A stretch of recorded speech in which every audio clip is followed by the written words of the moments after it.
We're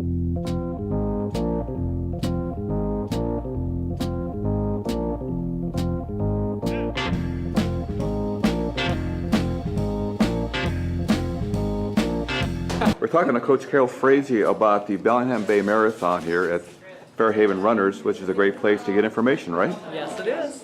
What kind of information do you give runners to train for a marathon? Tonight we're going to be talking about tapering and training and just the last few weeks of getting everything in place so you can run the race and be comfortable and just ready for the day. Now you talk about tapering. It's hard for a runner to taper. Yes. Because they get excited. They say, "No, I got to run more." How do you convince them to taper? Tonight I have some studies. There's studies that show there's a 2015 study where they took all the literature review of all the tapering research, and every single one says, 3 weeks out to start tapering and it improves your performance. Like every one of them says that. And you don't lose any fitness during that time. So if that's not enough, and then I'll have other people talk about their experience when you do taper. You feel sluggish and everything for a few weeks, but then when you get on that starting line and you take off that first mile, right after that first mile you find your rhythm and you just feel so great because your glycogen stores are restored and all the healing occurred that needed to occur in your muscles, and you just click in. So, Coach, how did you get started running? Excuse me? How did you get started running? I started running in high school when I was 13, and so I've been running, I think, 34 years now. And then I would say that running saved my life. So I was going the wrong direction in middle school, started running in high school, and then got to run in college then, so that was fun. Do you remember your first coach? Yes, Joe Kelly. And what did he tell you that made you run? I think he just found joy in it. He wasn't the greatest runner. He wasn't the fastest. He wasn't the slowest. But just being out there and talking and making it fun for us, and that's what it was. And how do you do it for the runners now? The runners under your team. Yes. What do you tell them? Just to have fun, just to relax, and also go your own pace. It doesn't matter. You're going to be lapped sometimes. You're going to be lapping others. All that doesn't matter. Just go your own pace, have fun with it, and just enjoy. What about equipment? How do you recommend equipment to marathoners? Marathoners, I always tell them, wear the same clothes you're going to wear at your long runs that you're going to run in the race, and always good shoes, always shoes that are for you. And I know Fairhaven Runners, they fit you just right, where they know what shoes, if you're neutral, if you're pronator, and getting the right shoe and the right fit is really important. And what kind of shoes do you wear? I wear actually 3 different brands Do you because really? I switch off every day. I have a New Balance, I have Asics, and I also have Brooks right now. I'll be darned. Yeah. If somebody wanted to get a hold of you and be coached under you, where do they go? They go to thefitschool.com. And yes, and we have a lot of good running programs and training programs online and in person. Thank you, Coach. Thank you. Really appreciate it. So for those that don't know, I know you guys know Carol, but Carol Frazee is going to be doing a talk with us tonight, and Ben's race director for Bellingham Bay. So yeah, really honored to have you guys both tonight. So it's always a pleasure. And we have our special guest too from Bellingham Distance Project. So thank you, ladies, for coming out. Really appreciate it. So, do you have the floor first then? I think I do. She's the organizing one. I'm winging it, so. All right, awesome, Okay. cool. Thank you, Cody. Yeah, of course. And I want to thank Fairhaven Runners for always putting on these events and always having all the information we need. And so thanks for coming out. And thanks to Courtney and Amber for being here, and Ben, the race director. And I think tonight what I wanted to talk about is more of the little details of the race. So if you could add in anything you want to and ask questions, that's what we're here for. Just get the last minute. What do we have? 2 weeks and 2 days? Who's counting though? Yeah. I think I like the little pressure. Who's counting, Courtney? What's the race? Yeah. So that little countdown always kills me in that. Yeah, I on that thing. I know, but it is fun on the website. That is a fun. So our goal tonight, again, is to answer all of your questions. And to get you, what I want to do first is get you to the starting line, so all the things we should do to get to the starting line. And then I'm going to go through all through the race, some mental strategies you can use. And then eventually get you to the finish line. So that's our goal. Race day, if you didn't know, is Sunday, September 24th for all the races, half marathon, marathon, 10K and 5K. And we're first going to talk about tapering. And runners, I love tapering. Most runners hate tapering, but it's really crucial to taper.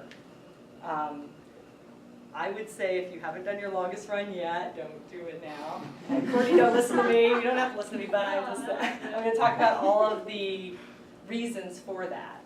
And my running partner calls me the taper queen, and she makes fun of, she says I practically don't run before a race. But until, we're the same level, and until she beats me in a marathon, she can't say anything. I still have a little edge on her, a 5-minute edge. So we'll talk about tapering. So that's the period right before running a race where you bring down your mileage. And it's really important because your glycogen stores in your muscles need to replenish, and also the little tears or whatever we do when we're running, they need to heal. And you may feel, I'm just speaking from experience and what I've heard from others, I know Amber's has said this, taper tantrums, which you're used to running, so you have all that built up energy and you're nervous for the race, and you might not be the most pleasant person to be around. That's one. Also feeling sluggish and like, oh, these little aches and pains come up. And I find for myself that, that's the way I feel even the first mile of a marathon. Does it feel right? But then after that first mile, it feels so good. And you just feel like you find your rhythm and you feel lighter and rested, and then you can just go for it. And with even the half marathon too.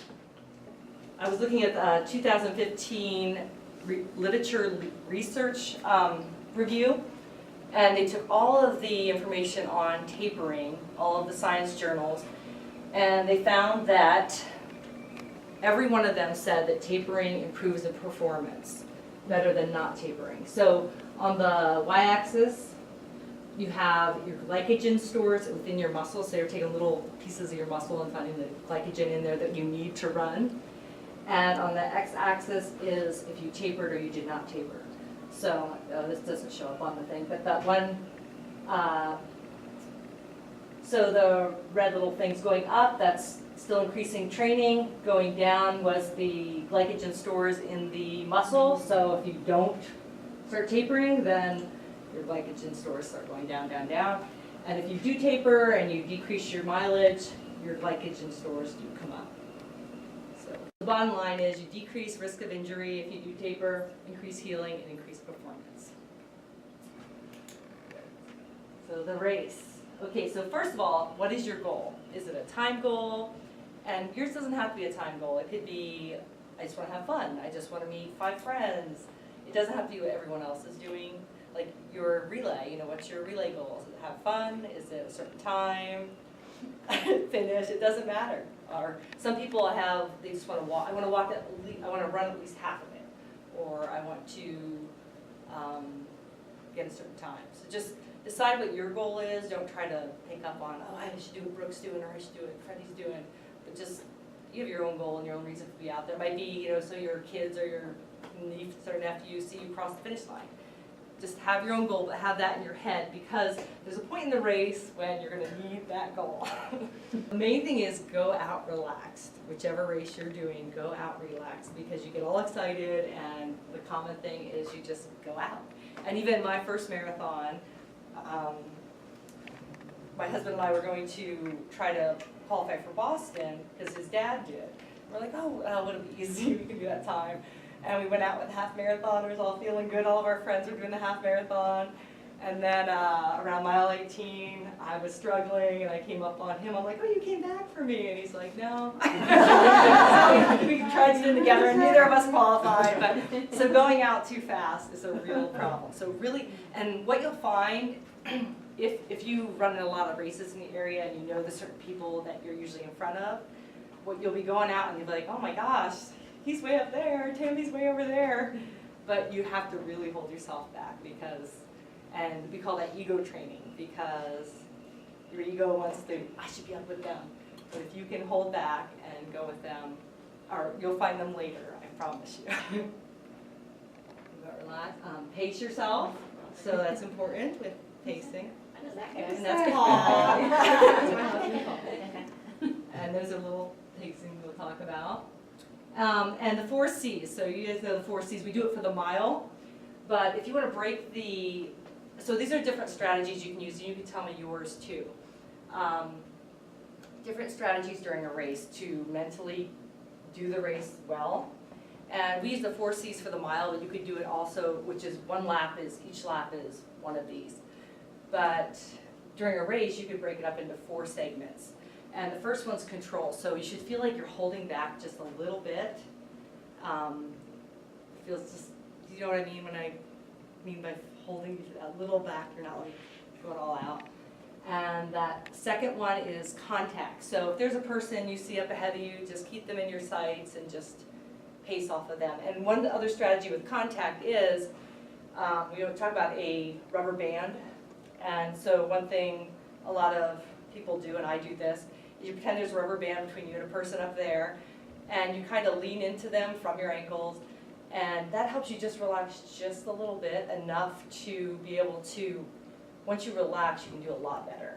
So if you pretend they're just pulling you along, and all these mental games will really help you.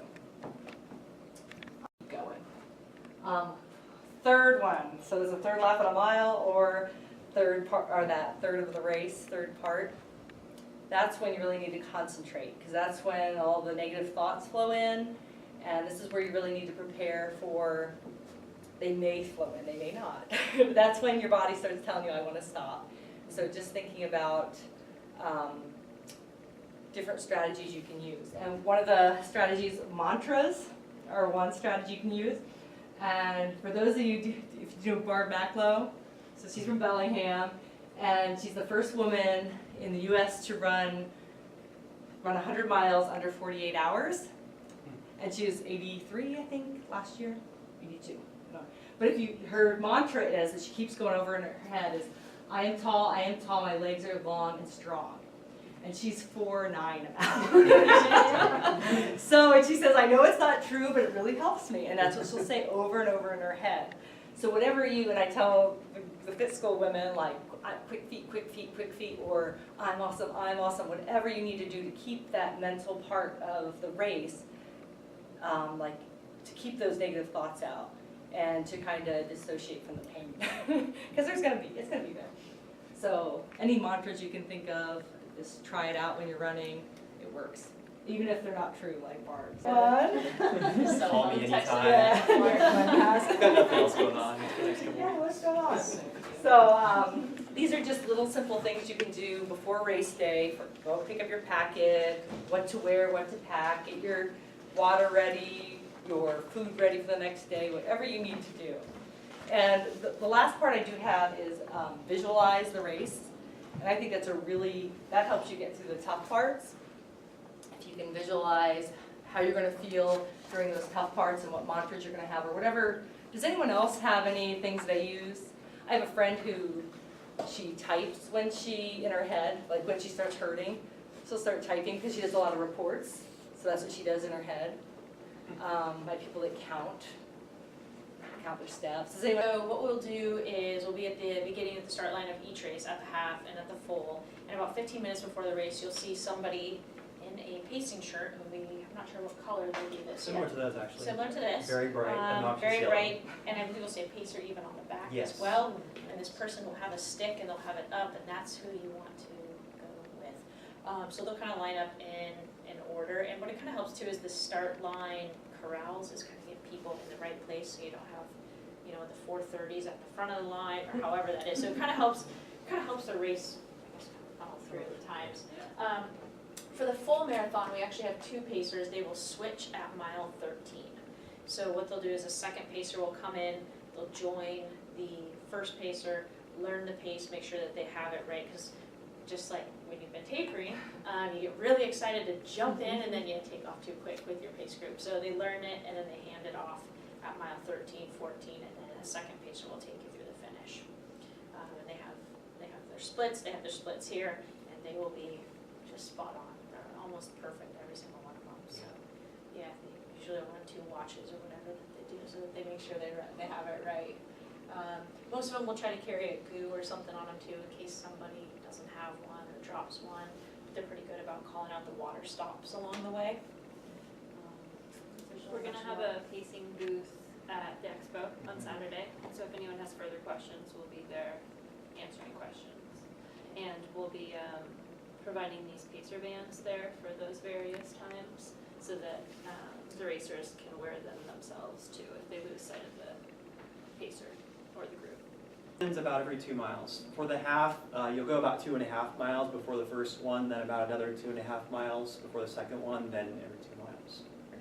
So the first couple are stretched out a little bit further, and that's sort of to get them in line with the marathon stations. Okay.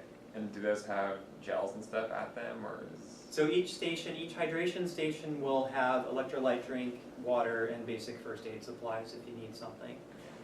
There is one gel station on the half course.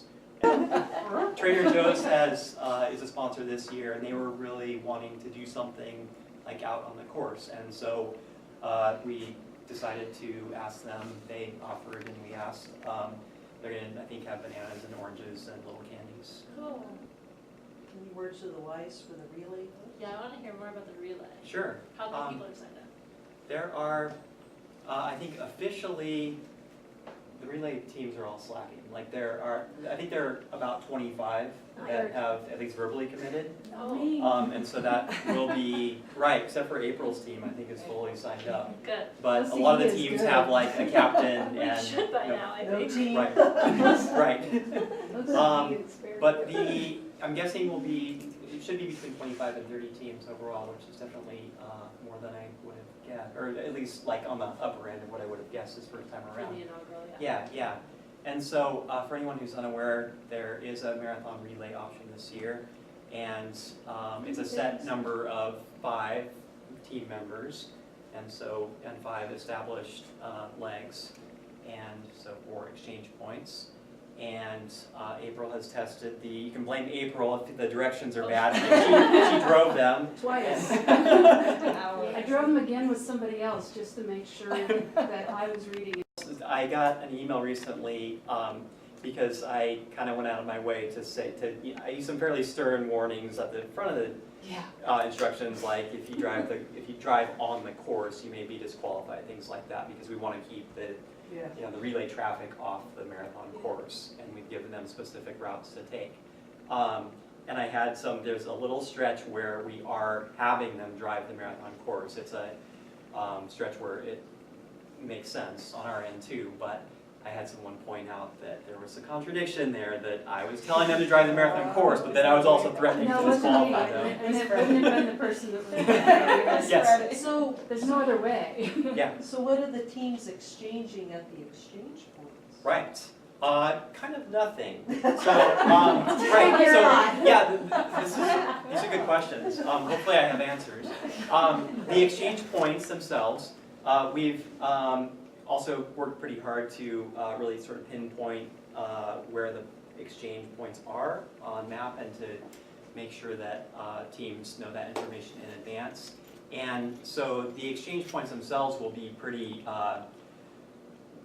unremarkable. I think we're just going to have an A-frame and a volunteer who makes sure that that teams are congregating at this spot, and they'll be off to the side so where they're not disrupting the race itself. Yeah, you won't be, I guess we should at least have you do a high five or something. You'll each have your own bib, but only the last runner will have a chip. Okay? So you'll get 5 of the same number, only one will have a chip, and you need to make sure that it's your 5th runner who has the chip. So on what his or her about bib. knowing you won't know splits? Right, and so if you care about your individual leg times, that's going to be on your own to track. But you won't actually exchange. We won't ask you to carry a baton or anything crazy like that. Yeah, we're excited about the relay. I think it'll be fun. I think it'll add some good energy to the marathon. There's one CrossFit gym in town that has 5 teams. Are you talking about Fulton Yeah. CrossFit? They're awesome. Yeah. They usually come in costumes too, so it'll be fun. Nice. That's so it needs a reminder. Marathon 7:30, same for relay teams.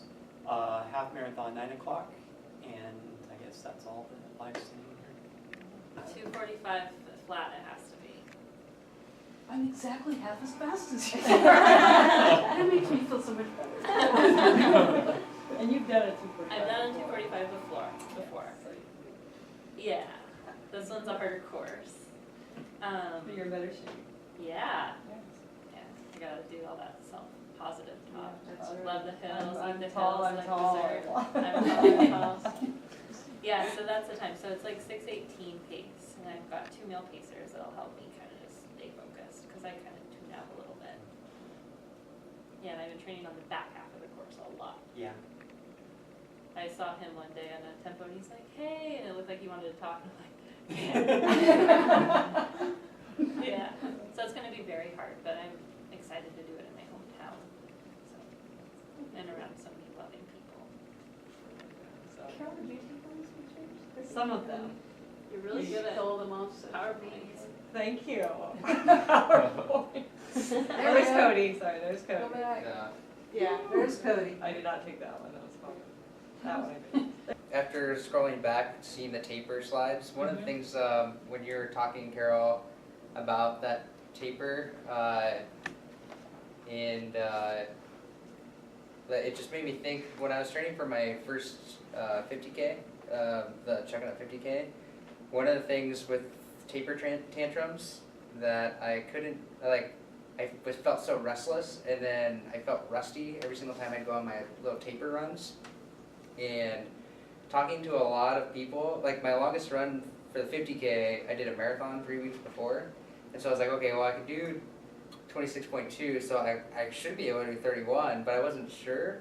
And one of the things that everybody kept telling me is to trust your training. Yeah. And I think that's the one thing that really resonates well with me now whenever I'm training for something is the taper period. It's supposed to kind of make you feel anxious because you have all that energy. So I think if anything, if I had to give some advice to anybody that's never tapered before or is feeling rusty on some of their runs, just trust your training. Thank you. Yeah, because I had one that said trust on it.